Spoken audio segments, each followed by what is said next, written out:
بسم الله الرحمن الرحيم الحمد لله رب العالمين والصلاة والسلام على نبينا محمد وعلى آله وأصحابه أجمعين أشهد أن لا إله إلا الله وأشهد أن محمد عبده ورسوله أما بعد. Continuing our lessons on Islamic parenting, we continue on discussion about children aged between 7 until 10 to about close to puberty. And we spoke about last week the importance of teaching children certain etiquettes, like not asking others for things, and to teach them self-sufficiency. And so this is where we stopped last, and we talked about the importance of parents being eager to inculcate that inside the child. The question then now moves into children, especially at that age, are very malleable, right? Especially between the ages of 7 to 10, where a lot of the leg work or the elbow work is being done by parents. And so it's very important for parents to try their best to instill many qualities. And that could obviously be by way of speech, right? Speaking to the child, but also in terms of showing them, right? Through actions, right? So it's not just about telling them, don't do this, right? But also showing them, right? Through practical example, what it looks like, modeling that example. That leads to our next discussion, which is when should daughters be taught to wear the hijab?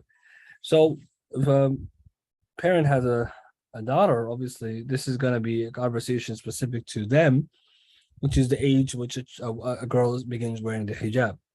And it's a problem nowadays in our society, partly because parents begin, or at least don't maybe do a good job in explaining the importance of the hijab, why Islam, why Allah subhanahu wa ta'ala has legislated upon the women, and also modeling that through the mother. So there are different ways, obviously, to talk about how to do it. But in terms of this point of when to do it, the scholars, they mentioned hijab is fard, as we know. And the hijab being fard means then that a woman, once she reaches the age of puberty, then it's wajib on her to wear the hijab. And this obviously age differs from woman to woman, girl to girl. But some of the scholars, they suggested the age of 9. And they said this is obviously from the angle of what they considered madinna. And the idea behind that is that this is a time period where girls often wear the hijab. So some of them said when a woman reaches 9, it's more likely than not that she's possibly going to reach hijab. Bulugh, which is like puberty. So therefore, it's a good time to start, because Aisha radiallahu ta'ala has said, if a girl reaches 9 years of age and she's a woman, again, this is what's reported from her. And Shafi'i rahimahullah, we mentioned there, he said, I've seen many girls in Yemen who began menstruating at the age of 9, and that's authentic towards him. Then it becomes clear that this is a time where more likely than not, a girl could reach puberty, but not necessarily. Right, so it's a good starting point. It's about roughly grade 4, right? And if you look, you notice that somewhere between grade 4 to 6, it could be the case that many of the girls reach puberty, and sometimes later, right? 7 or 8, grade 7 or grade 8. So some of the scholars, they mentioned 9, but obviously, even if we say that it's a precautionary measure, and where it's coming from is that scholars, they talk about in usul al-fiqh, madhinnatu is a concept in fiqh where it's considered or translates to the idea of most likely, the common or most likely situation. And so scholars, they say that if something is more likely to occur at a certain age, as we'll see later, even age 15, I'm sure some of us, we know that age 15 is the maximum time period, right, for age of puberty, right? That's like the max. Means after that, someone is reached puberty, like it or not, even if they have no signs of puberty, coming from the same concept, right? That it's most likely people have reached puberty at that age. So because of that, the nusus shar'iyya, the nusus al-shar'iyya, the legislative texts, they make 15 the upper limit, despite the fact that nothing is possible, nothing happened, right? So the same way when it comes to this issue, that some scholars say, well, 9 is when many girls do become or start begin to menstruate, which is a sign of puberty, and therefore they're going to need to wear the hijab. So it's a good place to start, but it's not like it's a must. So it differs from girl to girl, but it's probably a good measure for parents that once their daughters are reaching close to 9 or even a bit younger than that, right? It's good to always start younger. It's, 7, 8, 9. This is a good time to begin. If they're going to Islamic school, it's easier because they're already going to wear it, especially when they get into at least grade 1, they start wearing it, or grade 2, right? Or grade 1 usually. SK, JK, sometimes they wear it, take it off, but they're training, and that's why it becomes easier for them to wear. But what we have today in our society, unfortunately, is that girls who are well over the age of puberty or very likely reach puberty, and they're not wearing hijab or they're struggling. And the question always comes, well, why are they struggling? Right? Considering that they're old because the Taliban started late. So scholars, they mention that even if a woman, a girl, has not reached the age of 9, it doesn't mean that this is like, from the Sharia perspective, wajib. Wajib must she for sure reach the age of puberty. But from this point, when she reaches puberty, we know for a fact it's wajib. So parents have to be on the lookout, and they have to be thinking whether or not their daughter reached the age of puberty, right? Same for their boys. But we live in a society where even that is becoming, right, kind of like ignored, right? Because we don't want to talk about it. And if we don't want to talk about it, then who's falling short? And so scholars say that, taking that into consideration, wearing the hijab is also a good time. Wearing hijab is also connected to salah. So it's also good, and this is important, to connect those two together. If salah, a woman has to wear the hijab or the khimar, the head, right, scarf, to pray, and the salah is taught at what age? 7. Later, when a woman becomes mature, which could be 9 or above, or even less than that sometimes, she has to wear the khimar for salah. Hadith Aisha radiallahu anha fi Sunan al-Tirmidhi wa Abu Dawud and others. Hadith sahih, قال عليه الصلاة والسلام لا تقبل صلاة حائض إلا بخمار. Allah will not accept the salah of the haid, a woman who's menstruating, إلا بخمار, except with a khimar, which is a headscarf, which means a woman who is haid means mature, who reached the age of maturity. Therefore, the hijab is connected to the age of maturity. But the question we need to think about, if we're starting salah for the daughters at 7, and then they teach them salah, we tell them, well, salah time, wear the hijab. That's how you pray. And then it's kind of helping them to get used to both. And then after that, when she goes to school, starting somewhere between the 7 to 9 period, right? So this is a good time to start introducing that to them. So they go to school, they wear it in public, and home, obviously, they don't wear it. Maybe sometimes they wear it, sometimes don't. But when they reach 9, it's a good time to be like, okay, now, whether or not we know she reached puberty 100%, we're still going to make it like a practice. So scholars, they mention these things to ensure that this injunctive of hijab is taken seriously. Now, some scholars say it can start to be younger than that, provided we don't believe it's wajib, because there's no awrah for a small girl, right? There's no awrah for the small girl. And so continue from here, Ibn Qattan al-Fasi, Ibn Qattan al-Fasi, rahimahullah, he says that the females of 2 types, those who are legally responsible and those who are not. Those who are not, then a speech regarding them is like the speech regarding those who are not legally responsible. Just like none of them are commanded to perform an obligation, likewise none of the women who are not legally responsible are commanded to do so. Means people who are, like, for example, mentally ill, who have a mental illness that prevents their cognitive abilities totally, or those who, for example, a child in the age of puberty, they're not responsible. So they don't have to do wajibat. However, he says these girls who are under this age are cultivated and trained, and they should be raised with protection and concealment. And that's a very important thing. Even though it's not wajib, it's not an excuse to relax in wearing the hijab. Because see, many times parents, they conflate 2 things between, it's not wajib. Wajib is not always what we're looking for. We're looking for husn tarbiyah, good cultivation. and how he mentioned the Shaykh rahimahullah cultivates protection and concealment, right? One additional point is that it's obligatory upon the parents to regard, in regards to young daughters, is to guard their awrah. So even though it may be the case that it's not wajib upon them, they have to be also careful about the awrah of their daughters, right? And especially when they're thinking about what they want them to do. And so it's very important to think about tarbiyah as a measure to a preparation. Sheikh Uthaymin was asked this question, rahimahullah, about a father instituting hijab for his daughters who were only 4 years old. And he says, from what is known, is that a person who is affected by something when they are young, they will continue to be influenced by when they get older. And this is a true statement, right? That this is how people are, right? So if you grow up with something, right, then typically this is how you're going to be later. Generally, whatever you were cultivated and nurtured upon, right? It's usually the case, right? Even though it's not 100%, but you get the point, right? It's part of strong indication.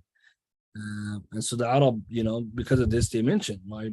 من شب على شيء شاب عليه, right? Whoever was grew up with something, then they usually grow old doing it, and it's true because the others they mentioned this in the tafsir is true, and this is something which I think we need to think deeply about, because if we're telling our daughters, for example, that they can wear whatever they want until they reach the age of puberty, and then suddenly the next day they have to wear hijab, what exactly is going on there? And what transition has gone there? And this is why so many of our daughters, perhaps, they're having a shock, right? Because they're living in a way that they're not really worried about hijab, and suddenly they're told, okay, hijab. And so look at their parents like, what's going on here, right? And especially because they weren't slowly introduced to it. The Sheikh Uthaymin mentioned that the Prophet ﷺ commanded us to our children to pray at 7 years old and to discipline them, so a child is upon whatever they're accustomed to. And this goes back to the hadith that we already know. The Prophet ﷺ, he told us about telling our children to pray at 7.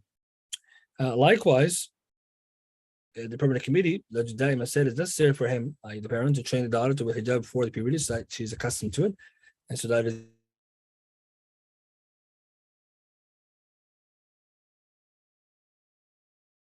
easy for them to adhere to it. And this is the goal of talking about what's going on nowadays, where a lot of our sisters are not only not wearing hijab or removing. It says internet is unstable. Hopefully the internet is better now.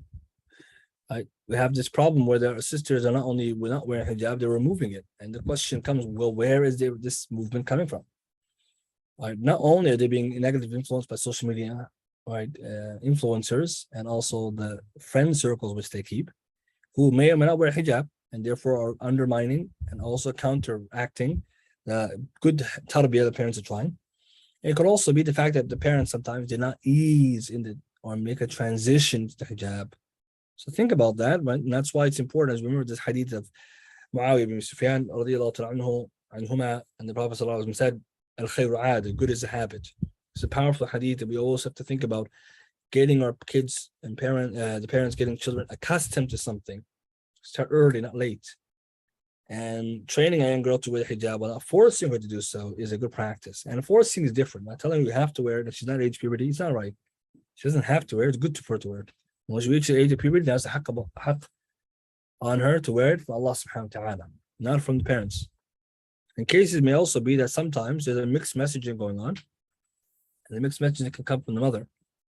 And that mother is mashallah covered, but then she will be lax in letting her daughter be covered, and therefore throwing off the practice. Because if the mother is covered head to toe and then the daughter is not, right, then it becomes very hard, right, for the daughter to see it as something, important, because it's like, well, if it's so important, why my mom's not doing it, right? Or sorry, my mom is doing it, but she's not telling me to do it. Maybe it's not that important. Maybe that's a personal choice. And so we need to also have frank conversation with our daughters about why we wear the hijab, and not just command. This whole idea of commanding without explaining, we already explained in our lessons that is not good tarbiyah. Our children, especially in this generation, they require explanation just as much as they require, right, commandments. They need explanations why. Why do we doing what we're doing? So, what are some strategies parents can take to help their daughters wear hijab? Well, number one, they gotta start early. Right? So when they do it early, it's a lot easier because that time they wanna where they're wearing it for so long and they're not going to change their perceptions of it, or they're not going to find it difficult, or not going to find it something that is not natural to them. Number two, parents have to use a strategy of tarbiyah, which is role modeling or modeling. Right, so just called tarbiyah bil qudwa, cultivation by way of role modeling or modeling that act. If the mother wears hijab, then it's easy for her daughter to be like her. If the mom doesn't wear the hijab or struggling to wear the hijab, then the daughter will most likely not wear it.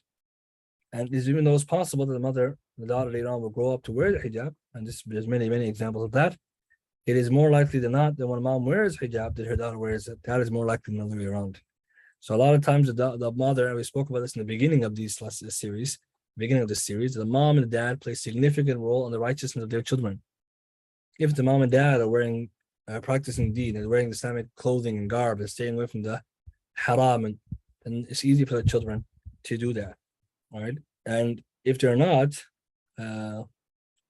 especially in the situation we have today, where the father may be pushing the hijab, but the mother, she's not also, mashallah, wearing the hijab and encouraging it, then they're gonna find a split in the ranks between the two, and the child will go with that which is most easy and convenient. So this is important. That's modeling it, being anything that we do to cover to wear the hijab. The mother should be wearing it. Same with other acts of worship. To prayer, parents have to pray.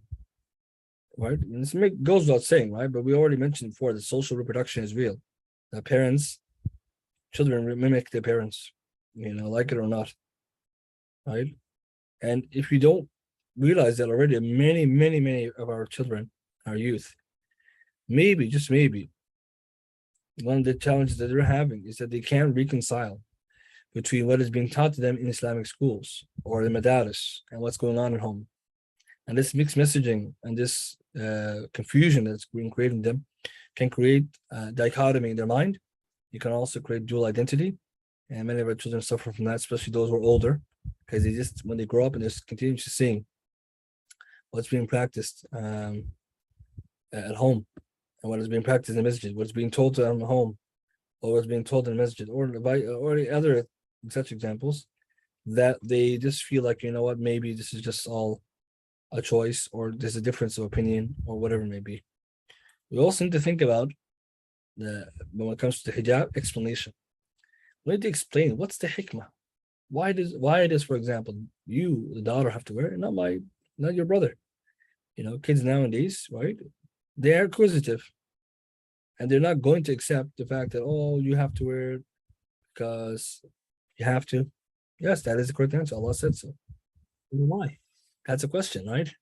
And parents sometimes are inequipped to answer this. They end up not saying anything correct. And sometimes what they do is they create a false sense of favoritism in home. Well, he's a boy. Boys don't have to. Does that really empower the woman? Does that really give the daughter the upper hand? She's feeling like, well, if he doesn't and I have to, then why? Why Allah made something hard on me and not her, and not him?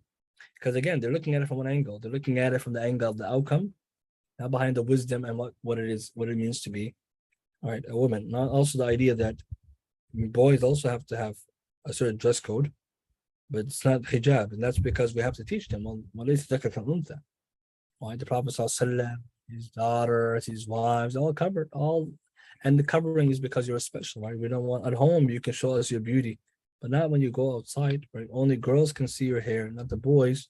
And these kind of things, and you explain to them at which age appropriate, but they do need explanation, especially when they get into the age where they're struggling. And some of the reasons why they're sometimes struggling is because of their friend circle. Friend circle sometimes is the one who is also sending another message. Question says, sometimes the mom doesn't cover and daughter wears it, but she wears it in the wrong way with tight clothing. Yeah, because you can't expect a daughter to wear full hijab if your mother's not wearing any hijab, right? She's doing her best, right? And that's another thing to add, lack of access to knowledge. So if you notice, anytime you want to teach someone something new, you don't do it suddenly. You do it gradually. You read, for example, books of talking about the hijab for kids, where they see young girls or people who they read about, and they know about, who wear the hijab. That's also a part of role modeling, right? Because we look at the people who wear hijab. That's why our daughters should not be looking at these supermodels and these social media influencers don't wear hijab, right? Because they are negatively influencing them, right? It's important, right? There's two types of friends, as we're gonna see in the next slide. Friends and influence. You know, not always a friend is someone who you see, right? Friends is also someone who you didn't see, right? But it still has influence on you. So we need to also talk about the hijab, have a frank conversation about it, and not just be like, oh, just do it. Because a lot of times, if you notice that our children, even when it comes to dunya affairs, they don't just listen because, right? Sometimes they need to be told why. And parents should be equipped to say, okay, let me find out an answer that is suitable to them, but also kind of come with some kind of, you know, example. Like, look, this is how we cover our hair because you're special, you're beautiful. Beauty is for those people who are special to you, your mom, your dad, your friends. When you go to school, only the girls can see your hair. When the boys, you shouldn't talk to them, but definitely you shouldn't see you. And the girls, naturally, modesty is already there with the girls, anyways, right? And modesty is a hijab for both, right? So it's important to kind of have that conversation. But when they get older, you got to also explain the difference between a man and a woman, because this is what's being told in school, that the women and men are the same, and wearing the hijab is oppression. And we already spoke about that in feminism class and how to respond to these things. But I do believe that a lot of times our daughters don't know why they're wearing the hijab. If you actually sit them down and say, well, why do you think you have to cover? Right? Why did Allah subhanahu wa ta'ala instruct you? And teaching them how to wear nicely, so they feel proud, and then always encouraging them. That's another one. Tarbiyah by way of tisjir, by reward and encouragement. When you see them, you say, mashallah, looks so beautiful wearing the hijab. So she feels empowered, also feels good that her image is not being somehow being taken away, or her natural beauty because of the hijab. Because of course the non-Muslims are saying the opposite. Oh, you look so much better with your hair. These slight underhanded comments, right? Especially in school, right? When for example, if they're making wudu in the washroom, and then someone praises the girl saying, "Mashallah, your hair is so nice," she's gonna feel like, I want to show more people my hair. This is how it starts, right? We're human beings, right? Flattery is one of the most powerful forms of influence, and sometimes it's one of the most dangerous, right? Because what you could say, right, to somebody through nice words, right, you can get them to do sometimes what you couldn't get them to do with all kinds of threats. Right? So we have to be careful that our daughters are not shifting, right, away from the hijab as they get older, because they're starting to realize that, they want to try it out. They also have to remember it's Allah who instructed them, not the mom and dad. Allah subhanahu wa ta'ala says, Allah subhanahu wa ta'ala, He wants to wear the hijab out of piety. At the same time, right, it's piety and also is chastity and protection and modesty is connected. Right? So I believe these are some methods that we can use, but obviously parents should start around 7 to 9. Again, some scholars say 9. They could do earlier, right? Earlier the better, provided that as long as they know that it's not wajib at that time. But what we should not be doing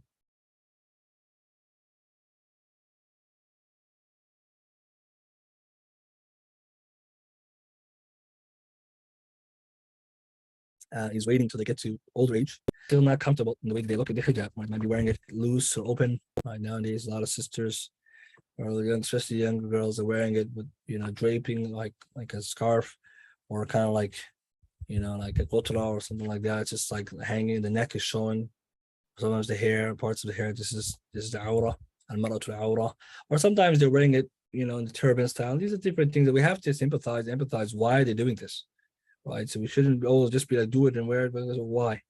And that leads to my next point, which is to do with their friends. And I do believe this is one of the things parents really gotta be keen on. And I think it's a huge thing that we're not really realizing until later, too late. Now, when it comes to friendship, my parents should be keen on asking about the friends of their children, especially when they're younger, elementary school, and even at high school level and beyond. Who you friendly? Who you befriending? Who you play with at school? What's their names? So parents should be eager to know their friends, their children. What's their names? Where they're from? What they do? Right? Who's their parents? Do I know them? That kind of stuff, just to be familiar with them. Because what you notice is a lot of times the friends are those people who are giving them the most influence, even more so than even the parents. And you will notice that as they get older, they give significant amount of attention to the friends, more than the parents. It's kind of disheartening to any parent, right? That if they notice that as they get older, that their child likes their friends more than they like them, it's a phase, right?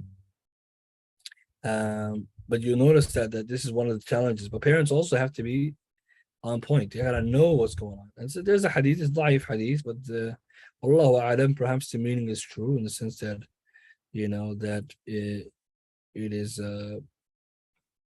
it's possible that it can occur. That from the sign of the judgment, you mentioned one hadith Tirmidhi, is that a person will find somebody preferring their friends over their father or their parents, and spending more time with them, or actually, having kind of like close relationship or influence, etc. And this is true, even though the hadith da'if, it's quite true, right? So parents should know that the friends have deep influence on the children. Now, with that being said, how can we? What should we know first? We should know first that there are two types of friends. One that's vocal, right? A friend that is with them in their life, in school and class, and the madrasa or the masjid. That's a sahib, a friend who is ناطق, he's one who speaks, right? And this friend is one that most of us know, a friend who you go to school, classmates, your child talks to, they get information from, they get all kinds of inspiration from. And then the second one, which is more dangerous, is one that your child doesn't even know. And this is a friend who صاحب الصامت, the one who is a silent partner. If they don't know them. The child doesn't know that influencer or that person the child looks up to. They don't know them. The child doesn't know them, but the influencer or the friend doesn't know them, but the child knows them. And this will be in the category of role models. This will be in the category of what? Of social media influencers, athletes, etc. Icons. So Sahib al-Natiq is the one who you go to school, our kids go to school with. That kind of friend, it's first one, parents should be careful. Who are your friends? And it's important that parents be eager to ask. And sometimes you find a negligence in some parts of parents. They don't even know their best friends of their kids. If you don't know that, who is influencing them? Who is telling them all these bad words or these bad ideas? And you can see that your good efforts as a parent to shape and mold your child can be undermined instantly by another parent's lack of tarbiyah. I know it's sad, but this is the reality. And you can affect the child في الدنيا والآخرة.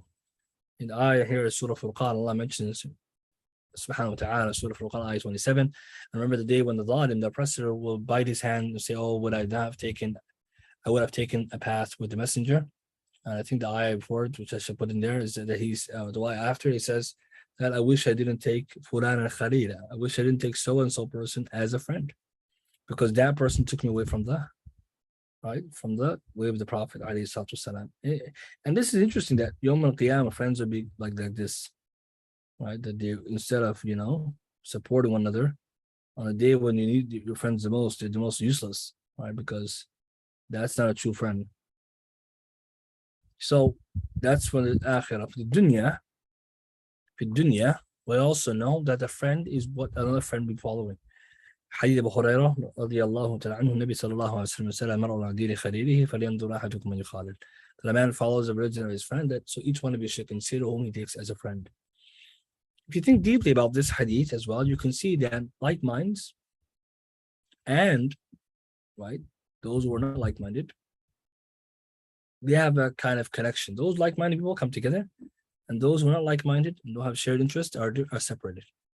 But when we look at our children, if they hang around the wrong company, and that's what we're talking about, bad friends, not the good friends. The good friends we encourage. Bad friends, sometimes you wonder, well, why does my child find that friend even worthy of befriending? Question sometimes should also be, well, what's attractive about that friend? What do they see in them that they don't see in others? But a parent, the only way they can know that is that they're actually vigilant. For example, they pick them up from school. When we go to the masjid, you ask, well, who you play with, right? And who are your friends and how they're doing. And what you find out is you quickly find out what kind of friend they are. For example, tell them to learn new words, new ideas, new shows, or all these other things, and music, and they learn from their friends. Maybe the worse than that. But if a friend, your child doesn't have these friends, or doesn't you don't know their friends, you could also just assume that they're getting it from themselves. But children are not like that. Very seldom, some children, not seldom, I should say, not all children are very strong charactered, right? Strong-willed. They usually are influenced by whoever they're around. So instead of thinking, oh, my child became corrupted or they like haram, no, they've been influenced by it more than I thought. And that's why having strong self-esteem, teaching children to be leaders, not followers, it's a powerful thing. Ibrahim al-Harbi, rahimahullah, one of the Salaf, he said, the first corruption that comes towards boys is from one another. Right? The first corruption is from each other when they're together. It's a very important statement, right? Because what does that tell you about when friends, it could be for girls too, when children are together, they don't bring each other up, they bring each other down. And children have the tendency, right, to do what everyone else is doing amongst their friend circle, good or bad.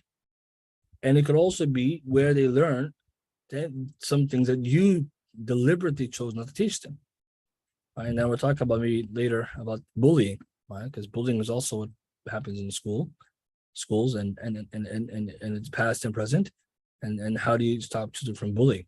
Right? But you have to know that children bully, right? This idea that children are innocent, they don't do anything harm. This is another thing that some parents have some, not all, right? But they have the idea that their child doesn't have the capacity to do that.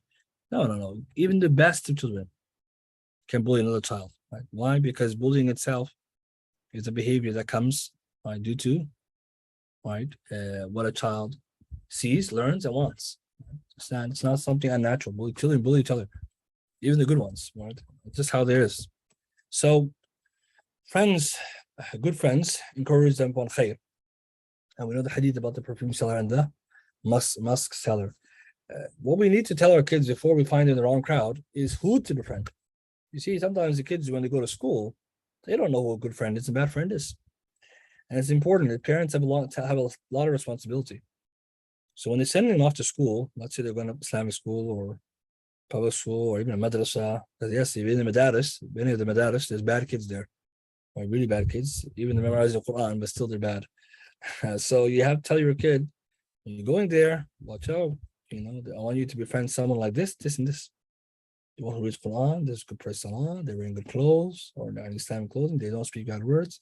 You see them doing this, don't befriend them.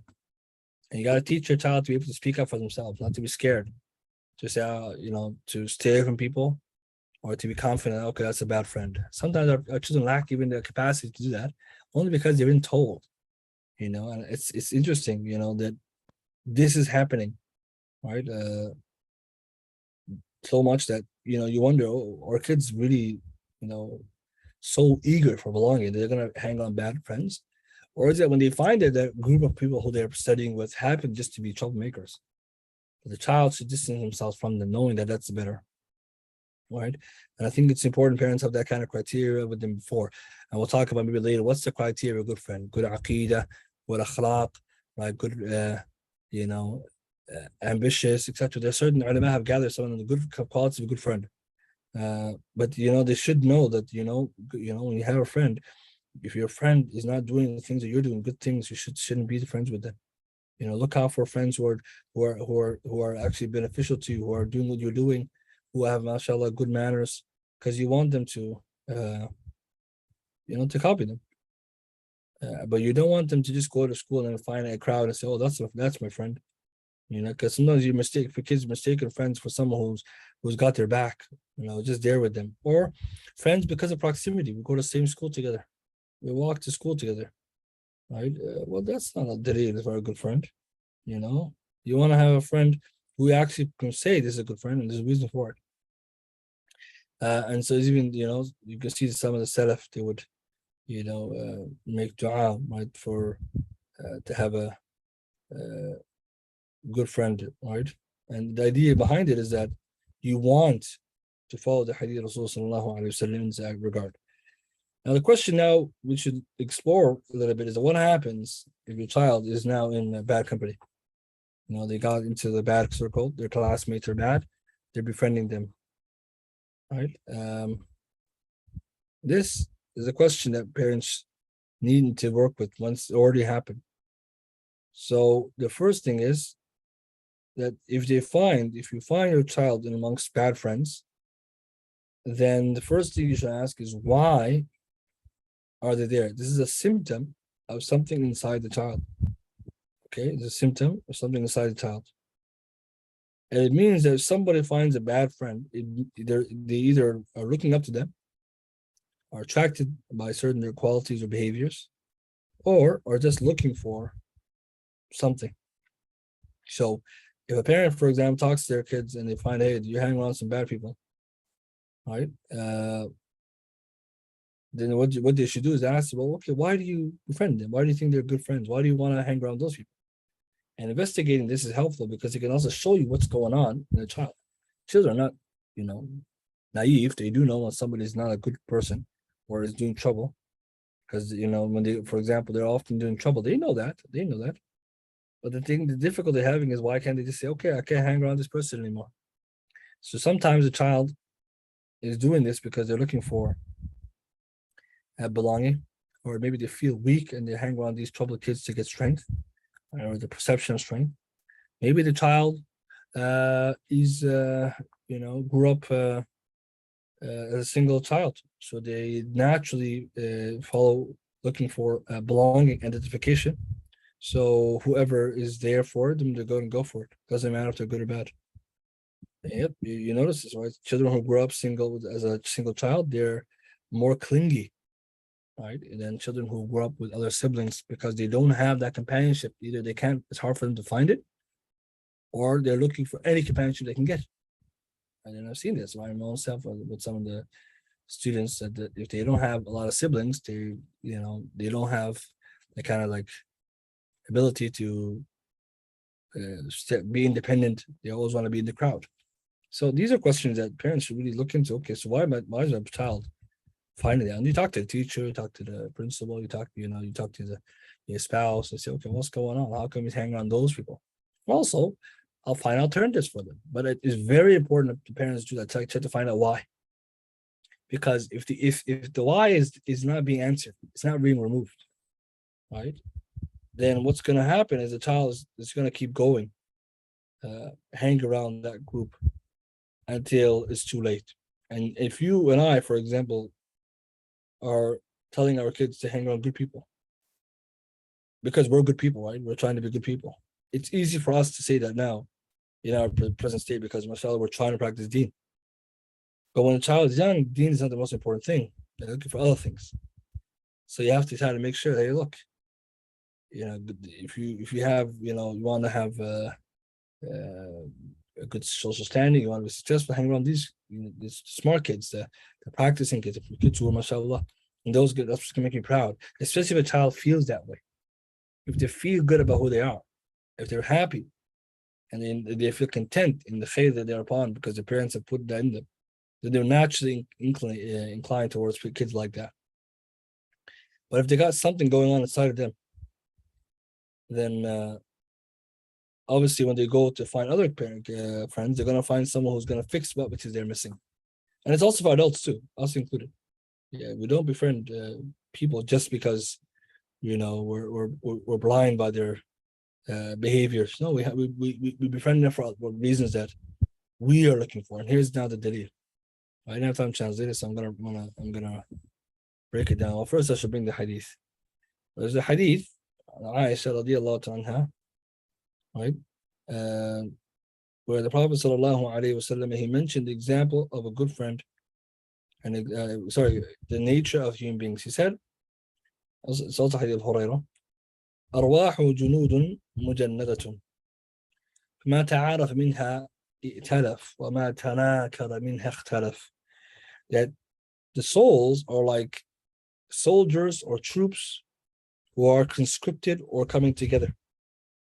The souls, us human beings have souls, are junudun, literally troops or soldiers, mujannada, who are grouped together. فَمَا تَعَارَفَ مِنْهَا, no two souls get to know one another, are familiar with one another, and will have connection and affinity with one another, except talaf, they'll find that affinity. No two souls become familiar with one another, means no two people meet with each other, and their souls, right, either met before, as we'll explain what that means, or they're naturally like easy kind of connection, except they'll find affinity and harmony between them. وَمَا تَنَاكَرَ مِنْهَا اخْتَلَفَ, and if they find any kind of tanaka, differences, the similarities, they will move away from one another. This hadith is very interesting hadith, a powerful hadith, a hadith that has, it's worthy of a whole lecture in this explanation. But the gist of the hadith, as Imam Nawawi and Ibn Hajar and others they mentioned, is that التشاكل في الخير والشر, that there is a kind of resemblance between the people of good and people of evil, and the good and evil, good attracts good and evil attracts evil. So the scholars they have so many interpretations of what the hadith means. It means, for example, some of the scholars say that when the creation, Allah created us upon people of Jannah, people of Jahannam, Sa'ad wa Shaqawa, from the beginning, that souls, so one group of people are the evil souls, and the group are the good souls. When they meet each other, the good souls connect to good souls, and bad souls. Right? And this is the time when Allah subhanahu wa ta'ala created us, right? And something called Alam Dhar, right? Before, when we were in the pulled out from the loins of Adam alayhi salam, and we took the covenant from Allah. But later, when Allah subhanahu wa ta'ala put our souls into our bodies, then with those same souls, we'll find that kind of inclination, good people to good people, bad people to bad people. And again, there's so many other explanations given to this hadith, and gist of that is that's what the hadith is telling us. And just that good souls are attracted to good souls, good people attract to good people, bad people to bad people. It can also go further and say that good people of similar qualities are attracted to people of similar qualities. Hence, like you and I notice that if your friend circle, there's some kind of similarities between you and your friends in some regards. At the very least, some commonalities and some differences, but more commonalities. So Ibn Hajar, again, he mentioned this, his explanation was that similarities in regards to good or evil, righteous or corruption. Good people are inclined towards other good people, and evil people towards good people. Evil people. And so in the beginning of creation, we explained the bodies and the souls, etc.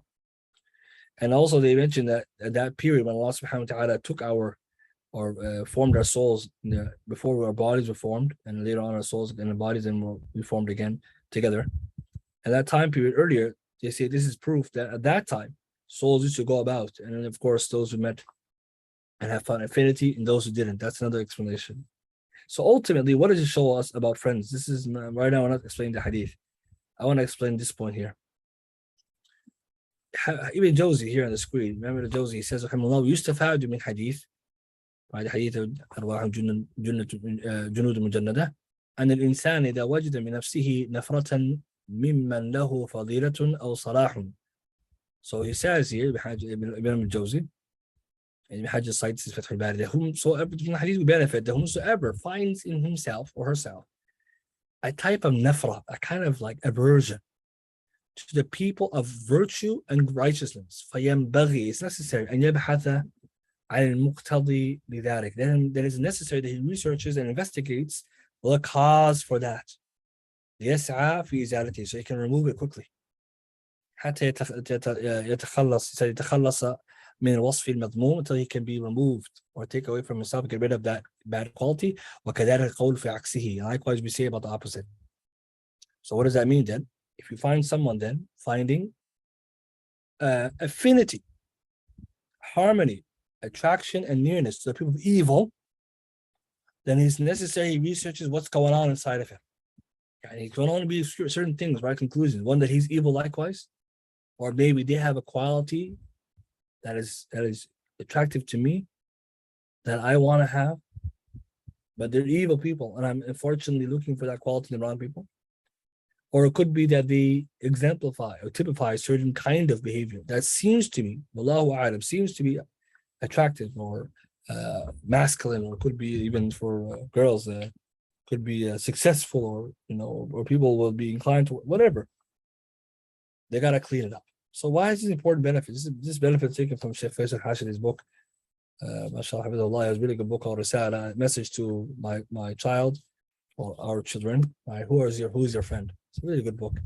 It talks a lot about benefit for this is for kids, right? For children and youth. But what we take from this benefit, if you find in school or any place a young man or young woman who's attracted to bad people or in the bad company, you gotta investigate the inside. And parents sometimes what they don't maybe understand is that before your child befriended that person, why did they not have that kind of affinity? Like maybe before that, they were good kids. As every parent said, my child was a good kid. That's true. They were good kids. But why, when they found the bad kids, they became friends? So the parents have to do the investigation with child. So what makes you think that that person is a good friend? And then they're going to tell you. And that's what you want to hear. You want to hear, oh, what's the child seeing in them that you're not seeing? Because we're looking at it from the Islamic side. Astaghfirullah, this is a bad kid. They don't pray salah maybe, or they do have bad words, they fail in school. This is parents looking at the outcomes. Child's looking at something else. Sometimes children are very aware that this kid's a bad kid, but they're hanging around with them for other reasons that they don't realize. Maybe that's the only other kid in school that they know. Sometimes when we send our kids to schools that they're not familiar with, they become friends with people who they're familiar with, right? That's human nature. So, for example, we're all friends with someone who grew up in our neighborhood, but that doesn't mean they're actual friends. Just because I grew up next to someone shouldn't mean that's my friend. That's a terrible criteria. But isn't it the biggest criteria we all use? The criteria of proximity, right? Oh yeah, that's my neighbor. Yeah, or my classmate, or we grew up in the same street. And now you're no longer friends. Why? Because you don't see them the way you used to see them when younger. You have all different priorities. So children parents should be very eager, because when it gets out of hand, as we said, if they're good, inclined to the good and evil to evil, if those qualities your child is looking for cannot be addressed or is not given to them, to the good people, and they're going to find good company has the same qualities of what they're looking for, and inshallah, they're going to feel happy, then your child is going to become changed. They're going to become just like those bad kids.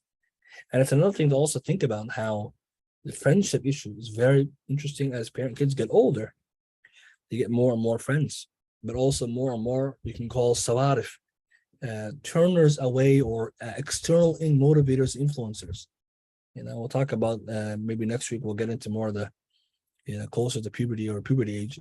That's where things get really tricky, because children go through a lot of changes, looking for social acceptance. They're looking for their own to call it independence, and parents have to know this. The children at that age are different, but when it comes to their friends, we gotta, and even ourselves, if we're not with good company, we gotta also do an introspection. What's going on?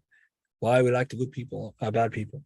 Friends also, like we said, the next group of friends is another one, right? So this is one of the friends who you can see. As for the Sahib Samit, the one who's silent, the silent partner, silent friend on social media stuff, parents have to also control that. If parents are concerned about the friends in school, today your friends in school may not do more damage than the friends online. And the friend online we're talking about is not one that your child even knows, but in terms of personally, they know them by their social media or their public image. And that's very, very, very, very important. The parents also have controls over their social media or internet or anything to stop external influences who give off images which are not true about the world. And so many of our good kids have been taken mentally and internally before they change physically. Sometimes someone says, well, they were such a good kid and suddenly, they changed. Nope, nothing happened suddenly. It was not like this. This didn't happen suddenly. This happened gradually, but we're not looking, we're not seeing it. And sometimes we want to notice because we're even looking at what it means to change. So, for example, parents might say, well, what happened? For example, if you're always online, children are always online while consuming content that people who otherwise don't look like they're bad people, Allahu Alam. Maybe, right? Maybe they could, but for you, they're not good role models. Then your child continues to identify with them internally. I want to be like them. I like what they're doing. I see what I like, etc. Outwardly, they're praying salah, they're doing the right things, but internally, they've already changed. Once given the opportunity to enact what they believe internally, then they'll practice that, right? As we know, Iman, and likewise, Aqidah and behaviors, it starts in the heart and then manifests in tongue and actions. Allah, He says in the Quran, تَشَابَهَتْ قُلُوبُهُمْ. The people in the past, their hearts resembled another group. If the hearts become resembling bad people, then the person will become bad in the heart before they become bad in the external. When you see people behaving in a certain way externally, just know that internally they're already convinced that this is the right way. Just like what we see goes to our heart, Likewise, what we hear goes to our heart, and likewise, what we imagine. Imam al-Qayyim, rahimahullah, he says, and I think it was, I forget now, it was Kitab al-Ruh, was it? Or Kitab, yeah, one of the books, he said that the ayn, the eye, is the babul, yani qalb, is the gateway to the heart. We say it in English, right? The eye is the soul, the gate to the soul. And it's true. What you see and what you watch, good or bad, it goes inside. And so, very important. About Karen's composition next week about how parents can show them good role models, one and good friends. And parents must be involved. You cannot let their children just be influenced by a stranger, somebody they don't know. And parents have to always talk about it, but not in ways that they're looking like to like, you know how it is, like trying to like snoop on them, and because we're good. Is that even allowed? Someone may ask that question. We will do next week. Is it halal to spy on your child? The ulama mentioned yes and no. Right, I'll explain it to you. Right, so this is a good question that comes from somebody, because I wonder who their friends are. Can I go and take their phone and open it and see who they follow on social media if they have it at that age? Well, of course, if they're underneath the age 10, right, or 4, like if they're underneath age puberty, right, definitely they're not going to have phones and stuff like this. And this is another problem that we have to address, this whole giving the kids phones and then seeing what happens. Children are following all kinds of people. But this question about spying on them, well, just tell later. What can our parents allowed to do that? But there's also a question that comes, which is that parents, if they, for example, children know that parents are asking them about their friends in a way that's like accusatory. Who are you befriending? What's your names? And this and so parents, children get the hint. Oh, my mom and dad want me to stay away from them, so they're gonna hide and lie, right? Oh, is this person that person? They'll tell you what you want to hear, right? But if you say it in a way that you're not really looking like you're investigating, but just sort of like getting information, it's honest. Then you can, okay, look, I know you might want to hang on those people, but I don't think they're best company, especially when you know that this is true. You also talk to the teacher in school, and the muallim at the madrasa or muallima, who they read the Quran with, who they sit with, and that's how you can make your informed judgment about your kids, right? Because you, the parent, are the one who has in charge, and they should look up to the parents, especially when the parents are the best role model in their life. Children will never want to lose their parents' influence and their friendship and camaraderie over someone who their parents are happy with, because that's because they have a good relationship with the parents. So think about it, right? Imam Ahmed, I'll give you one example because of time. Imam Ahmed was very, very clever, right? A very good parent. Imam Ahmed, it's not coincidence that his son Abdullah, his son Salih became imams, right? Of hadith, and Salih was a judge, and Abdullah is a muhaddith, just like his son Ahmed, father Imam Ahmed. It's mentioned in the biography. Every time Imam Ahmed, someone writes from the ulama who came whenever it's hadith, Imam Ahmed would go and take his sons with him and tell him to meet him, give him salam, and say, that's so-and-so sheikh. He wanted him to meet all the righteous so that he can have that affinity and that network. Those are people who your father's happy with. Those are people you want to be like. Those are my friends. He's saying, these are my friends. These are my crowd. And it's no coincidence that he did that on purpose, because Ahl Sunnah and the Salaf, they used to actually warn their kids from Ahl Bid'ah to that extent. Forget about the Dunub. They didn't just warn against the Dunub, the gangsters and the troublemakers. At that time, there was actually what we call highway robbers and thieves. Not only did they warn against those people, they even warn against Ahl Bid'ah, the people of innovation. Why?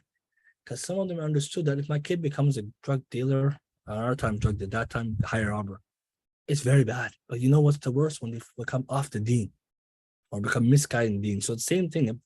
You, the parent, have to put levels, okay? I want you to befriend Muslims. That's the first criteria. You see, so when they have classmates, oh, mashallah, that's your classmate. That's your, but I don't want you to be a close friend, not too close. Why? As you can see, that's what's going to happen later as they have the difficulty understanding how can you be a friend of non-Muslim and you pray and they don't pray. Of course, your acquaintances. There's nothing wrong with that. We're talking about close friends, and we're talking about this hadith. I'm going to explain the hadith. Don't befriend except a mu'min. What does that hadith mean? Some people, they have some confusion about the hadith. But you don't want your child to be close buddies. Number one, buddies and non-Muslim, because you're not going to reinforce time morals, and it's not ideal. The same way, you want to teach your children about, right? Take them to places and show them good friendship. And this is very, very big topic, because a lot of what we see today in our society, in terms of the outcome of bad friends, it always starts way earlier than we imagine. May Allah subhanahu wa ta'ala give us all tawfiq. Inshallah, when we have the questions, we'll take it. بإذن الله تعالى.